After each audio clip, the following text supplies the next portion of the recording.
Please welcome one of our distinguished alumni, Professor Dr. Romit Raichaudhuri from the batch of 2000. Romit, welcome to Haldia Institute of Technology. Our pleasure to have you in your campus. Romit has been a pass out of 2000 batch. He is currently a professor of ECE and CS, University of Illinois at Urbana campaign, USA. He has been there for last, I guess, 20 years. Romit, once again, welcome to Haldia Institute of Technology. He has done his BTech from Haldia Institute of Technology and MS and PhD from University of Illinois. So once again, a big round of applause for Romit. And we have invited him for a talk today. And the objective of the session is, you all at this point of time are we are the industry, the research organizations, higher studies, they are going on for a rampant changes, right? So in this volatile timing, in this volatile scenario, one has to settle down very firmly that whether I wish to go for an industry, or we wish to go for research, or we wish to go for higher studies. So one has to be very, very focused.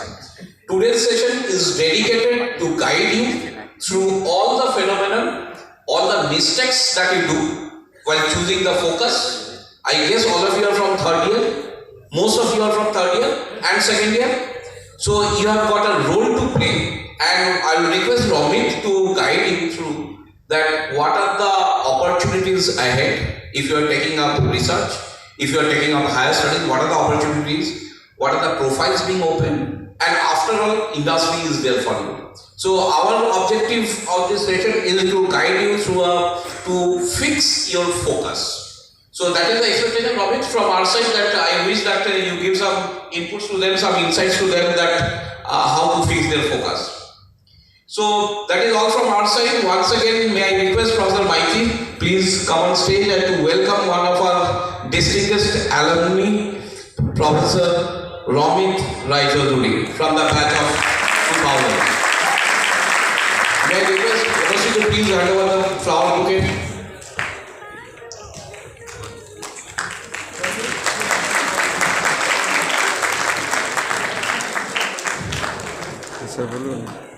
Romit is a direct student of Professor Maiti, and Professor Maiti, I will request Professor Maiti to introduce Romit in a much better way. Thank you.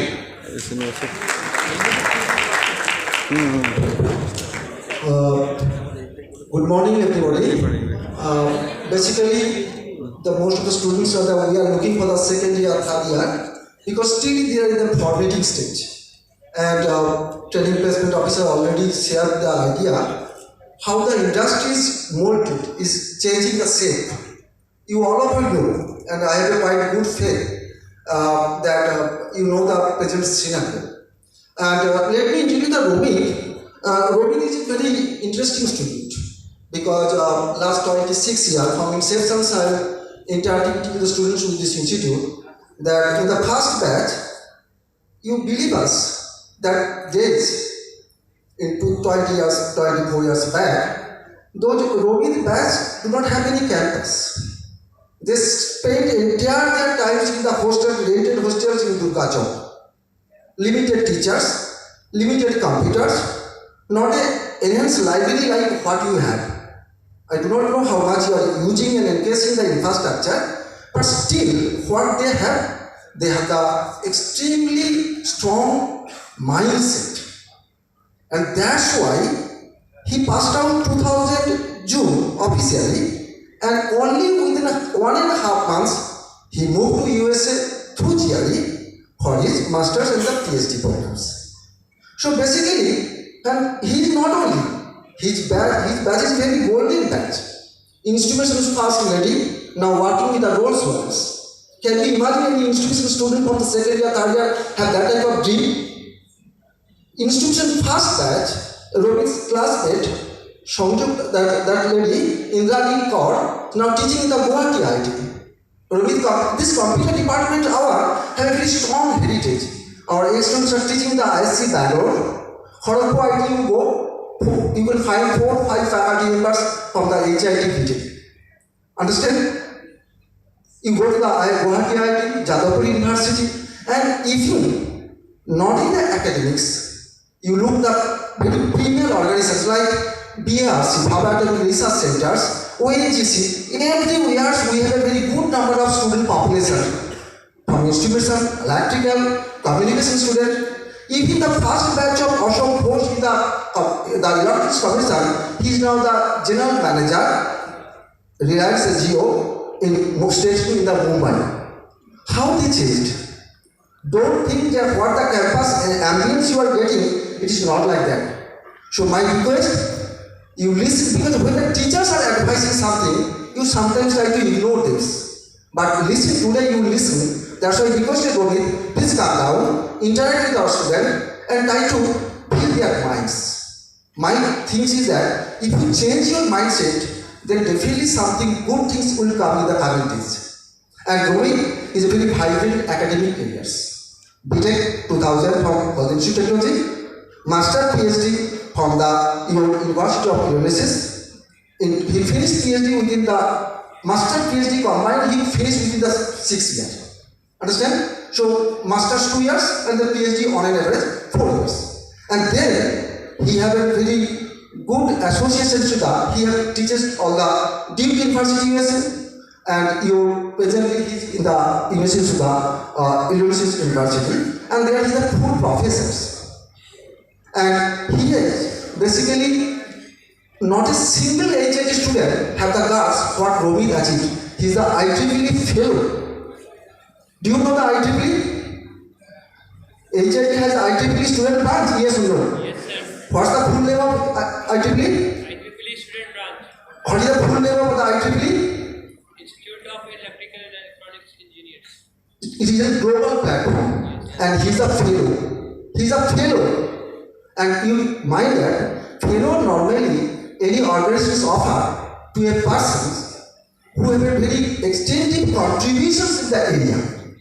And his present specializations were wireless networking, mobile computing, sensing, signal processing. So he welcome, he should be allowed to talk with a computer student, IT student, electrical student, communication student, instrumentation student, because if you know that beyond India, they never segregate like us. He's just IT student, he's a computer student, they call it a single unit. So all the students who have any questions about your career, you can interact with them. And he's a pretty good researcher. 4, 5 simultaneously, very good project fund with him. He continuing the last 4 or 5 years. He's producing a lot of PhD students. And he also, the citation index 17,000 plus.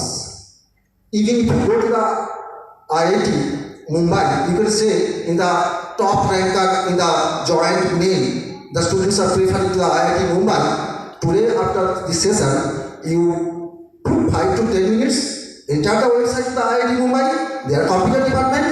If you can find any faculty members having 17,000 citations like him, I should be surprised. Not a single one.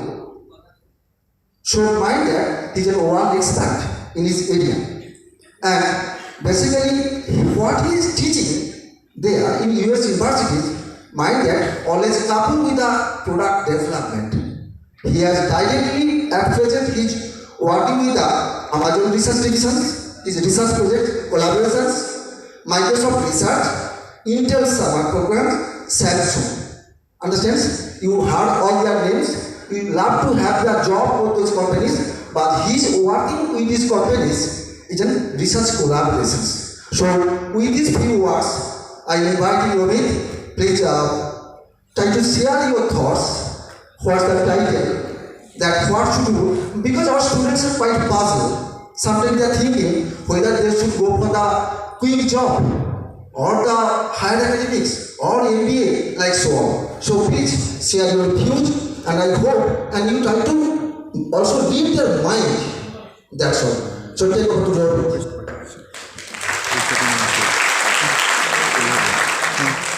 Thank you everyone for coming. Can you hear me at the back? Great. It's actually a humbling experience. We never stayed in this campus ever. We've not. We always used to have a separate building in which we did most of our academics. Anyway, so it's great to come back. This is my first time after 24 years. I didn't know what to talk about, but I thought I'll share with you some thoughts from my life as a student here at Haldia, research that I do, many mistakes that I made, and some things that I did right to kind of make up for these mistakes. Before I start, can I get a show of hands? How many of you are first year? Great. Second year? Great. Third year? Great. Fourth year? Awesome. How many of you are CS? ECE or IT? Okay. Is there an ECE? ECE? Okay. What else? Electrical? Is that double E? Electrical? Anything that I missed? Instrumentation. Okay. Data science. Artificial intelligence. Cyber security. Artificial intelligence. Okay. Anything that I missed? Okay, that's great. That's great. So most of you are from the second year and third year, and that's exactly the kind of audience that I think I'd like to chat with. Okay. The last thing I want to say is I don't want to talk for the whole time. I would really encourage you to ask questions. Right? That way, I also get to know what you are thinking, because otherwise I'm going to give a talk without really understanding the questions and the thought processes that you have. Right? So please feel free to ask. This is a conversation, this is not a thought. Make sense? Good. Okay, let's get started. So my name is Rovit Roy Chaudhary. I am a professor at the University of Illinois, and I'm also a principal scientist at Amazon. I wanted to first tell you a little bit about my journey from how I started at Haldia, what all I did, all the steps throughout the way. And then I want to tell you a little bit about my research so that you get to know what does a person do when they become a researcher, a scientist, a professor. And then I want to finish the talk by telling you, if I were to do BTech again, if someone puts me back in 1996 and asks me to do the BTech program again, how would I do it? What are things that I would do again? What are things I won't do again? And hopefully that will give us enough food for conversation. Okay? I would love a lot of questions from you, because there's no point only me speaking without you asking. Okay, let's get started. So this is a slide basically for my whole BTech program. The arrows basically are time. Actually, guys, can you still hear me? I'm trying to figure out how close I should hold this microphone. Can you still hear me at the back? Can you still hear me at the back? Can you still hear me at the back? No? How did you say no if you can't hear me? Okay, so I can speak like this, and maybe that's fine. Or is it, I don't know. Maybe this is good. Okay, I'll do this. Okay, so every arrow, think of that as time. Okay? So I came in 1996 in computer science. And I spent a lot of time building friends. Okay? There was no computer lab at all. In fact, there were no classrooms at all. So what can you do? Friendship is what you can build. So spend a lot of time building friendships. Spend a lot of time doing the first fest for Haldia. We used to call it Sapling, and then later it became Zenith. And later it became other things, but our first fest was called Sapling. That was in 1996. I enjoyed a lot of freedom. I had an option to go to Jadavpur with mechanical and Haldia for computer science. I chose Haldia not for computer science, but to get out of home. I didn't want to stay at home. I wanted the hostel freedom, right? So I spent a lot of time, enjoyed the freedom that we had. You never sleep, 3 a.m. is like evening tea, and then when it's 5 a.m. then you think about sleeping, you still don't sleep, and the day carries on. we built the college logo. Is that the logo that we still have? Okay, so in my room, my fellow mate Shubhodip and I, we together designed the college logo. We designed a college t-shirt with the logo. In fact, here's a funny story. We were going back to Kolkata over a weekend wearing the Haldia t-shirt, and there were a couple of guys from another college in the train. So they asked, hey, what college are you from? So our students, we all were there, we said, we are from Haldia Institute of Technology. They had never heard about it, but they were very polite. So they said, oh, we've heard about it, it's a very good college, we've heard. We said, yeah, it's great. And then one of our friends asked, so where are you guys from? They said, IIT Kharagpur. And these guys said, so where is that?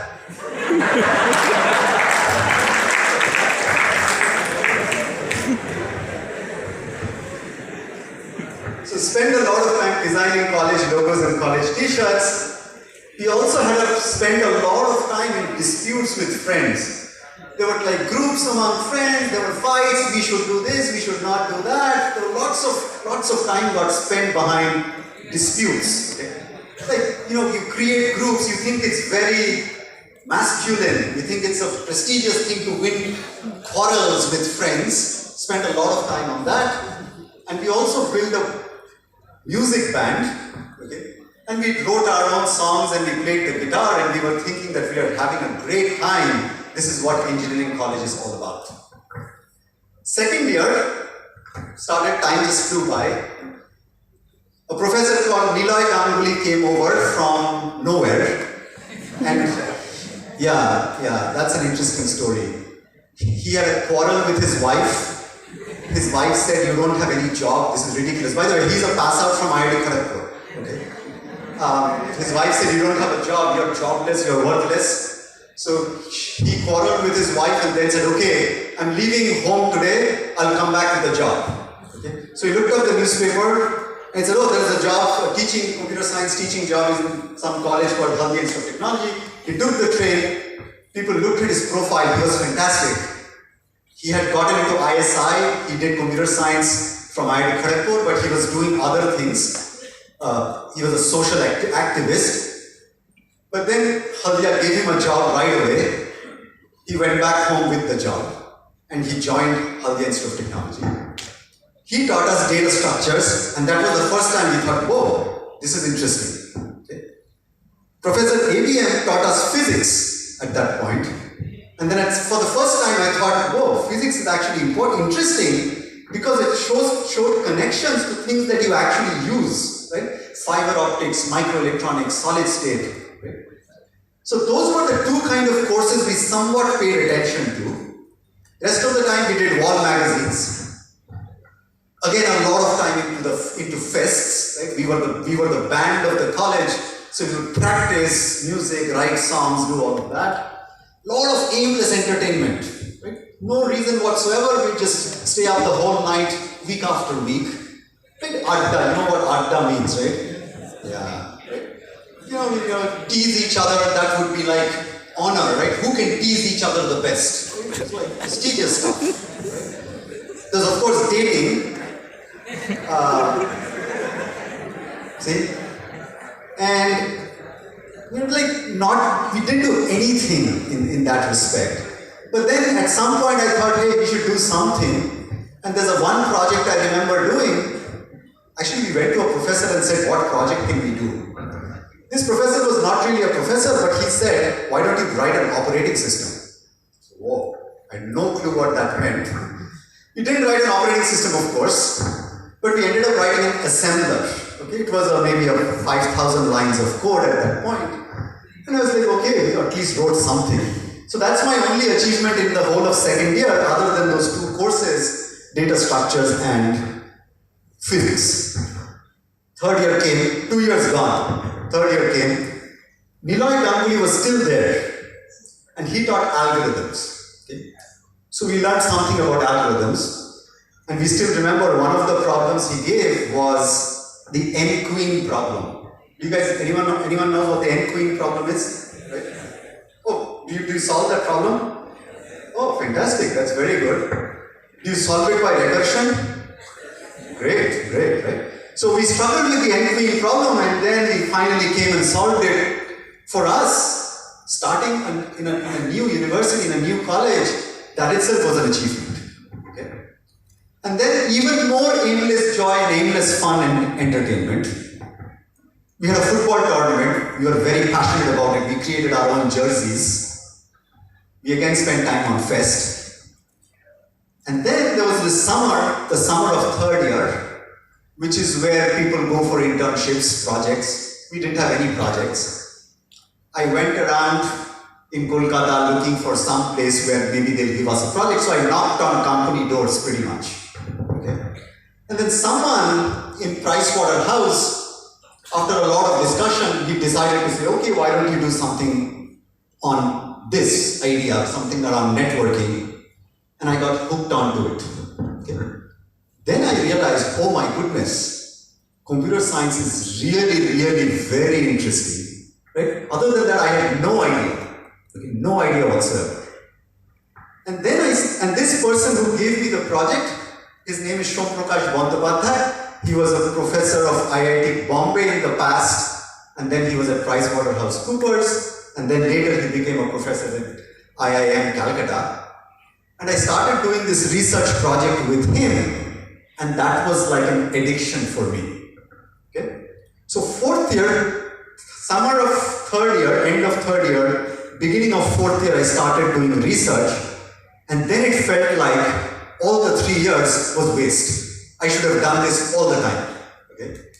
So my fourth year, I spent some time on fest, but I spent almost maybe 75% of my time on research.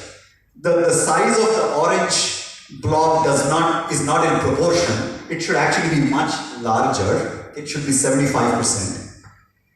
Then came campus interview. I was not interested in campus interview because I thought, whoever gives me an opportunity to do research, I'll go even if they don't pay me. Right? I was that addicted to research at that point. Campus interview came, I couldn't answer a single question. But I was the first person to get a job in the history of HR. Okay? My name was out as the first at the top of the list after the job. Okay, fine. I couldn't answer a single question.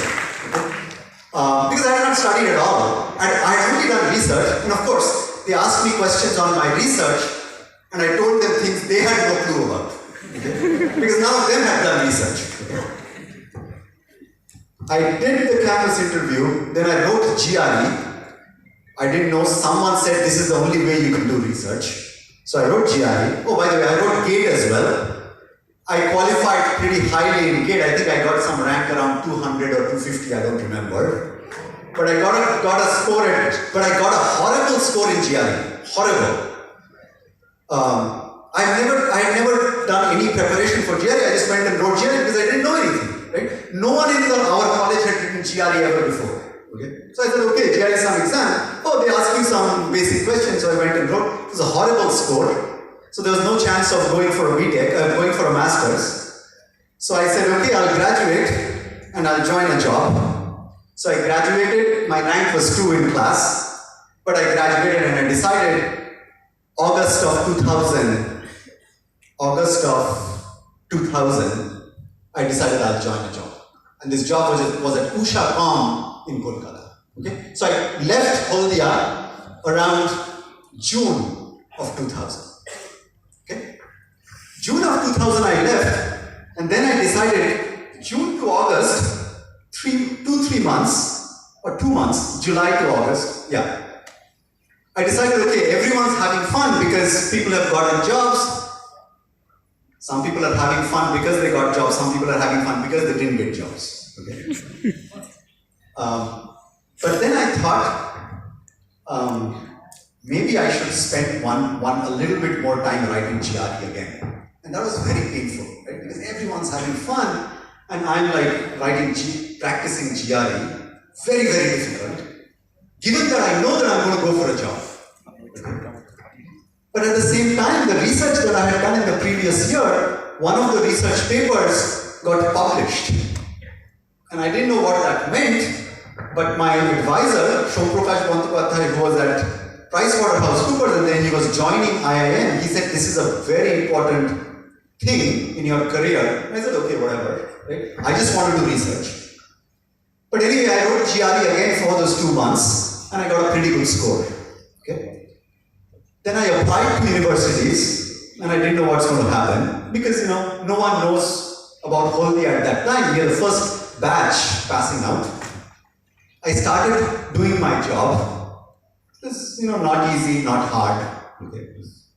Whatever I did a little bit of programming. That was good enough. But then one fine day, I got an offer with full scholarship to pursue a master's at a US university. I left. Okay, I dropped the job and I left. Okay. So that's why this is January of 2001. In fact, the day I got the flight to the US, that was January 1, 2001. And you guys are too small to know this. That was the Y2K bug. Right? You know what the Y2K bug is? Oh, that means you know this. That's fantastic, right? Do all of you know what Y2K is? No, right? Okay, I'll tell you. So the date was 2000, right?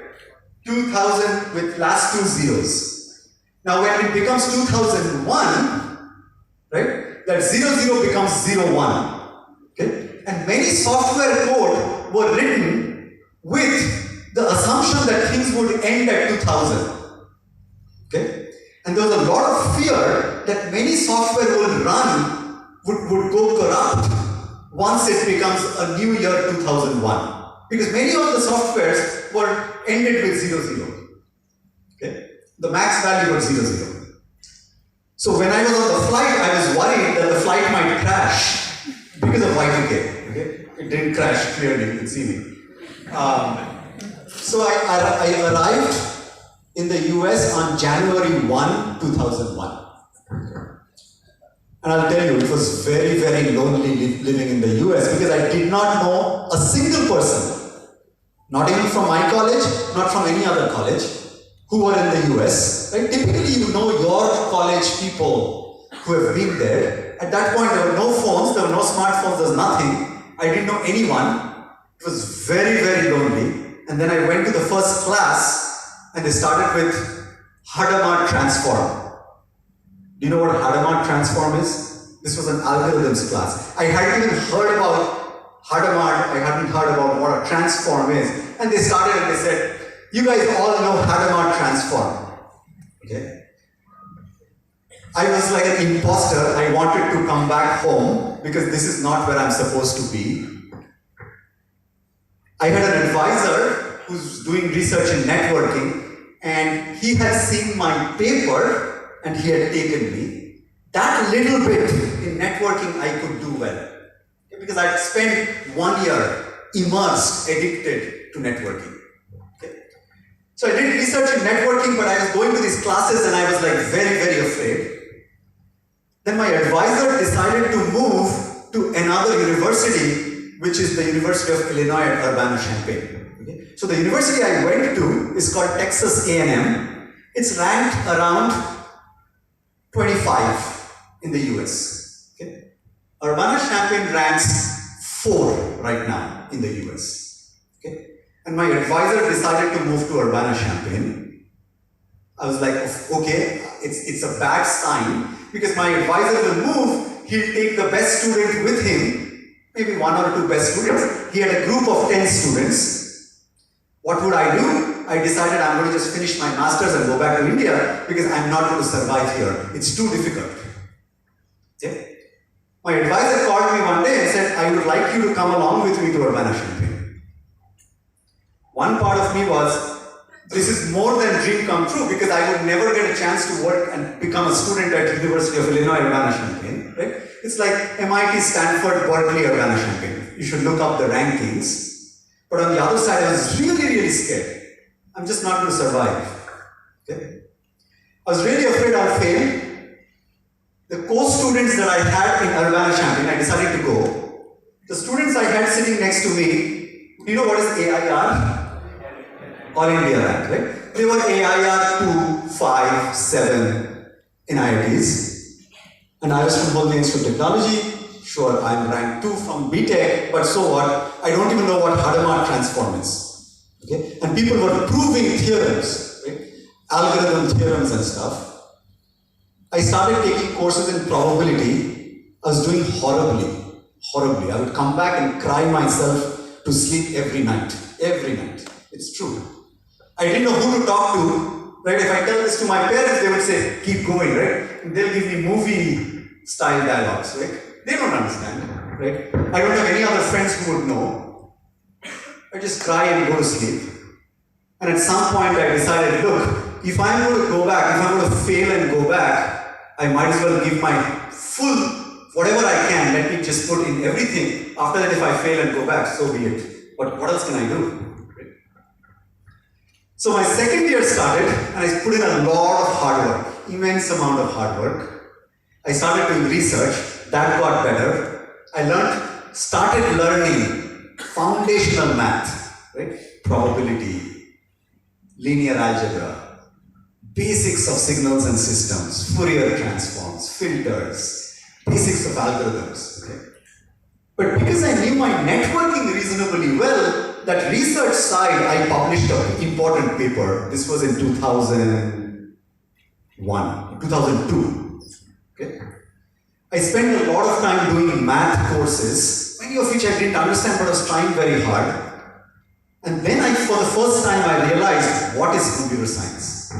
I realized that computer science is not about programming, it's not about JavaScripts, it's not about languages, it's really a lot more mathematical at its foundations. It's really mathematical. Once you get that right, everything else falls in place very easily. Even algorithms, fundamentally mathematical, right? So the courses were talking about dynamic programming, lots and lots of recursive difference equations, solving these problems, efficiency, normal algorithms, these kind of stuff. Okay, so this is my last year of PhD. I did a lot of math, research and math for 4 years. I was dedicated to it because I had nowhere to run. Otherwise, I had to go back. Right? Then I did an internship in Japan, which was interesting. And for the first time in Japan, I thought I am somewhat better than other people. Right? That gave me a little bit of confidence that, okay, I'm bad at UIUC, but in some other top research lab in Japan, I can compete. Right? Gave me a little bit of confidence. Came back, did more research, and then in 2006, I went out for a job hunt. Right? Even after PhD, you have to look for jobs. It's not that you are the only guys who are looking for jobs. Right? Even after PhD, you look for jobs. I was interested in teaching. I was really interested in research. And I said, okay, what will give me that opportunity? And if you become a professor, you do research for the rest of your life. Okay. So I applied for jobs. There's one industry that I applied to, which was Intel Labs, because they were doing a lot of interesting work from my point of view. And I applied to 25 universities in the US. 14 gave me an interview. Intel gave me an interview, and I got all 15 offers. Okay? All 15 of them, right? And then for the first time, I thought, oh, maybe I'm not going back to India. Right? And that gave me some amount of confidence, and among those 14 university offers, I decided to go to Duke University, which is actually a reasonable university, which ranks around 25, 27 in the US. So as a professor of Duke University from 2006 to 2013, I was very, very scared again. Why? Oh, because even if I managed to somehow survive at UIUC during my PhD, now the best of the PhDs have become professors, right? And that's my peer group. Okay? So now my peer group are people who have come from MIT, come from Stanford, come from Berkeley. Those are other professors around me. If they're Indian, they've come from IITs, IIScs. If they're Chinese, they've come from... Do you know what the top university in China is? Anyone? There's a university called Tsinghua, it's a top university. National Taiwan University, that's in Taiwan. People come from Europe, all over the world. That's the colleagues that you are with. And in the US, there's a thing called tenure.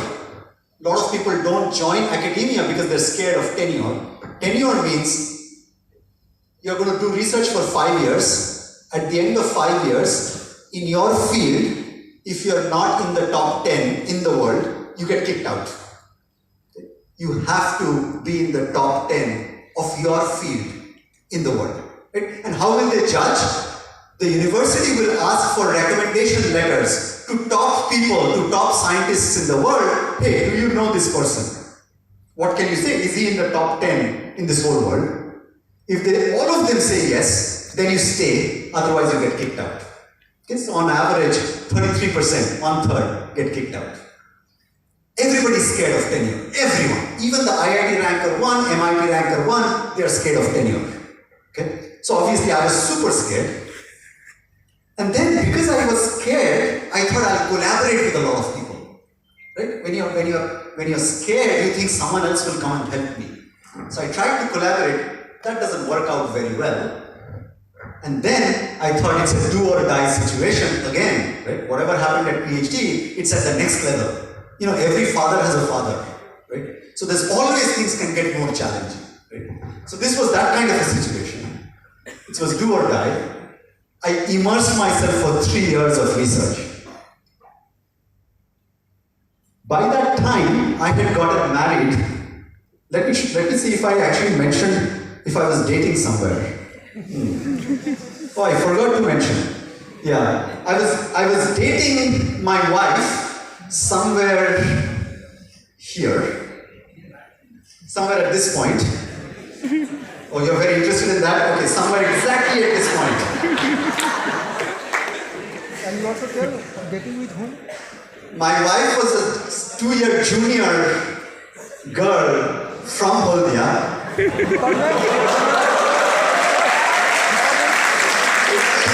She's from ECE, and I ragged her. But yeah, her name is Amrita Chakrabarti. I started dating somewhere around here, and then I got married somewhere here. Okay? But once I got scared, she joined as a PhD student at Duke. She got an admission at Duke, very fortunately. And then while we joined, I was spending, okay, this would be my regular schedule for while I was, those do or die 3 years, okay? I'd go to office is my desk, my office in the university. I'd go to office maybe 9 a.m., 9:30 a.m. You know, in the US, a professor teaches around 3 hours a week. So there are 2 classes, 2 lectures that I have to give. There's 1 course that you have to teach. So in the whole week you have to teach 1.5 hour, that's it. Okay? So that's like nearly 2% of what you do. The rest is research. So 9:30, I would come back home around 7 in the evening. I'd have dinner. I'd take a short nap till 9, go back to office, and spend till 3 a.m. and come back at 3. Okay? I would do this for 3 years. My wife, who thought this is going to be a romantic life with a professor, got completely disillusioned. Okay? It was very hard for her. It was a very difficult time because on one hand, I was thinking I have to survive this. On the other hand, I was not thinking that she needs also someone because she's also very new to the whole PhD system. At that point, I didn't have that maturity. Okay? But she was very kind and supportive to me, so she somehow stuck along with me. 3 years went by. My students were also, they thought this is a crazy advisor, but what else can we do? They were working 16 hours a day, every day, okay? Very, very little sleep. And then in 2009, so I joined Duke in 2006. 3 years was extremely hard. But in 2009, there's this conference which is the leading conference in wireless networking communications called MobiCom, Mobile Communications and Wireless Communications. People publish one paper, so around 500 papers get submitted each year, and around 25 papers get accepted. Okay? And these papers are getting accepted from absolutely cream de la cream. Okay? That year, we made a record for Mobicom. We had 3 papers in 1 year. Okay? That suddenly boosted our confidence and my whole team's confidence. My students suddenly got a lot of attention from everyone, saying, "Whoa, what group do you come from?" And they said, "Oh, we come from Duke University." That started giving us confidence. Okay? And then, life has virtuous cycles. Once you get confidence, you want to learn. Once you learn, you do better. Once you do better, you get confidence. Once you get confidence, you want to learn. There's a positive feedback loop, right? I mean, this life has negative feedback loops as well. This is a positive feedback loop. So that's where the positive feedback loop started kicking in. I started thinking about new research directions. I said, okay, now I'm more confident. Smartphones were coming out at that time. iPhone was just coming out. And that's when I said, let's start looking at sensing on smartphones, because these smartphones have so many sensors on them. Started looking at that. More success and awards started coming in. Microsoft Research, which is a very selective research lab, asked our whole group to come over. That was very, very fortunate for us. We were very lucky. And everything started going well. And then my first son was born in 2011. Okay? Now 2011, when everything was going well, then some other universities started approaching and said, "Hey, do you want to move from Duke University?" Okay? And then I was like, okay, that's not a bad idea, right? Where all can I go?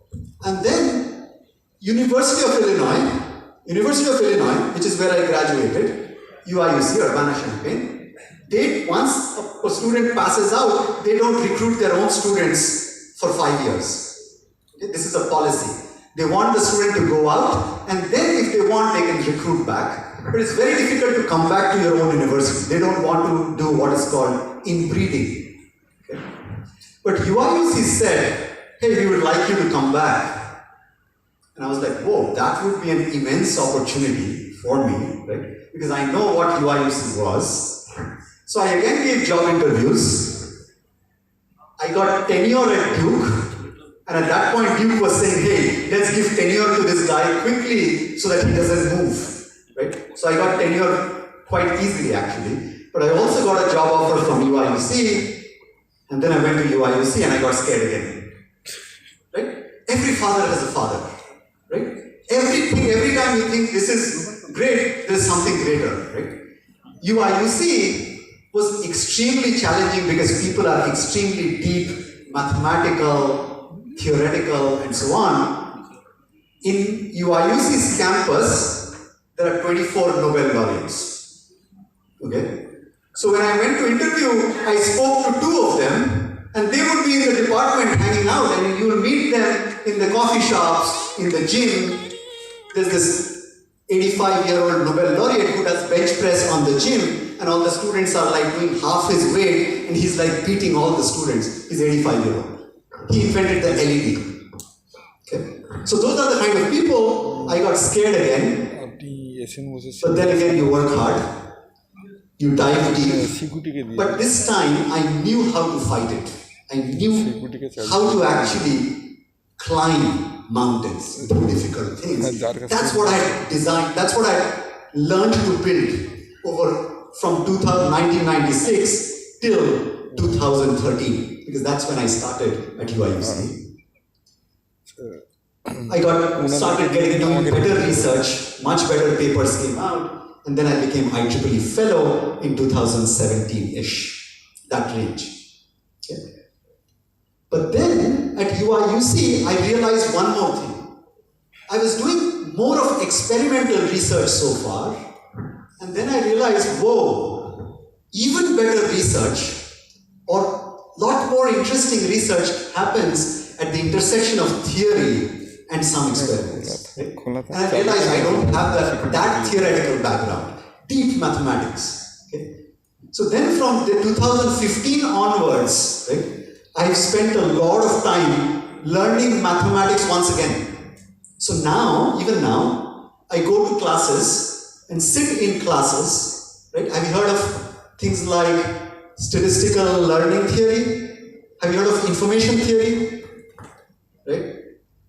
Okay. So there are these advanced mathematics classes which are hard, but I'm like, if I have to learn, this is my only way to do it. So I go to classes, even now, I go to classes, no one else goes, but so what, right? I spent 1996 to 2000 having fun, I make up for it now, right? My second son was born in 2015, and at that point I realized all this while, from 2000 to 2015, I was trying to become someone. Okay? And it was a very important realization. I realized that becoming someone is not the objective. A much more meaningful objective is to do something. You are not important. Each one of you are not important. I am not important, right? If we can do something, that's important. Okay? So then that realization came in very late. I hope it comes to you much earlier. Right? To me it came when I was how much? 40-ish. Right? Around 40. And then I realized I was trying to become someone as opposed to actually doing something. Right? And that doing something can be, Mother Teresa is doing something where she's washing bathrooms for other people. On the other hand, Shannon is doing something. Have you heard of Shannon? Claude Shannon, guys? Okay, maybe you should look up Wikipedia tonight. Claude Shannon. He was trying to understand the capacity of a wireless channel. He was trying to understand fundamental stuff. He was also doing something for science. Right? Elon Musk, right? I don't think he's doing something for himself. He's not trying to become someone. He wants to put man on Mars. That's the mission. Right? And that realization came a lot late. And at this point, I don't know what I'm going to do, but at least I've realized that I want to do something, and I'm just trying to learn as much as I can while I think, or I'm trying to do certain things. Okay? So that's basically the end of my journey so far. I know I said a lot of it, but questions?